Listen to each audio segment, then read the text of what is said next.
In this video, I want to show you how to connect your HP Envy Photo Printer 7975 to your wireless Wi-Fi network. So let's get started. Step number one, obviously turn on your printer. Once you are on the home page, you're going to tap on the top section where you see all these small icons.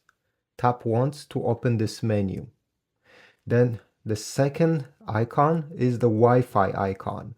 Right now, as you see, it's not connected to any network. You're going to tap on it and press yes.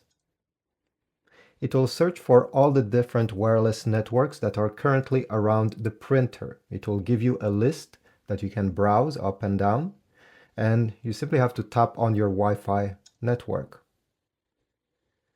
Touch to enter password, just like that. And now you have to type using this keyboard.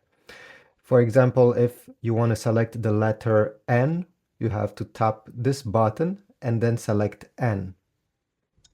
It takes a bit more time than a usual keyboard, but hey, it gets the job done.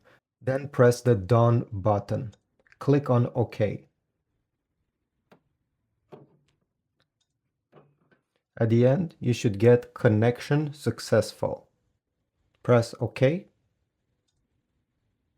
And you're now ready to connect your laptop or your smartphone to the printer to be able to scan and also print.